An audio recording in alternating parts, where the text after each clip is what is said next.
Resentencing is just one of several potential paths to freedom for the Menendez brothers.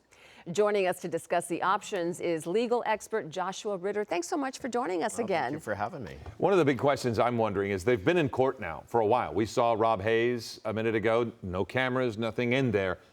What are they doing? Yeah, that's a great question. What is going on today? Yeah, they have all the motions. These have been filed weeks in advance. You would imagine everybody knows what everyone is going to argue, but I think the judge is just letting them have their moment, and both sides are making the same arguments that we've already heard from Garagos and his team during press conferences, and we've already heard from Hochman during his lengthy press conferences as well. And speaking of Nathan Hochman, he has said that he would support resentencing if the Menendez brothers came out and acknowledged what Hochman calls as decades of lies. Do we see that happening?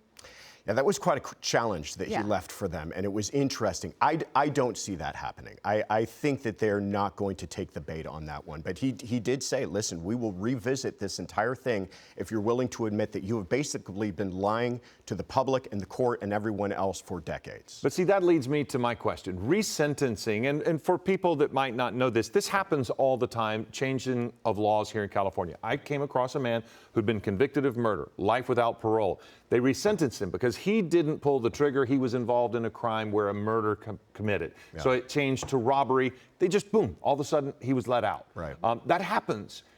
Did he have to admit his culpability? I mean, it does seem odd that this is getting all of this attention because of who they are. Is this a threshold that other resentencing people face?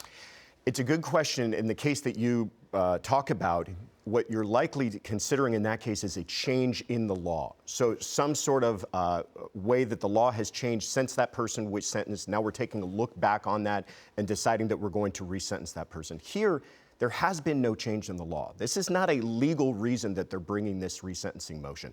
They've had their appeals, which are all based upon legal bases, and they've lost every single one of those appeals. This resentencing was merely the idea that 30 years later, we feel differently about this case. And therefore, Hochman is saying, okay, well, we need to have some sort of standard. And the standard, I say, this is according to Hochman, is that they need to accept full responsibility, and I don't feel that they have done that. All right. So let's talk about other options for the Menendez brothers. Clemency is still on the table. What do you say about that? Yeah, clemency is still on the table, still has been on the table. We'll see if the governor actually wants to revisit that. He's already asked that they've been evaluated for their risk assessment so that, at least the wheel is in motion, you could say, on that. And there's actually still the habeas petition that has not been ruled upon. I think that has a very slim chance if they lose this hearing today. In other words, if the judge decides that they're not going to be resentenced today, their best and probably final shot will be through clemency and the governor. And in that circumstance, just to logistically understand what happens, they are supposed to see the parole board in June. Right. Then the governor has the final say. So the governor could just sign off on clemency, right? Or must it go through the parole board first?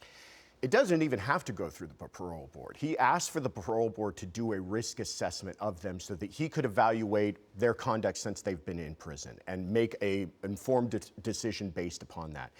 Once that recommendation comes back, then it's still up to him. He could say, well, in spite of this good recommendation, I still don't think they're qualified for clemency, or I do think, based upon this recommendation, that I am going to go ahead and grant them clemency. That is a power that he has always had in his hands. And just as we wrap up, one last curveball.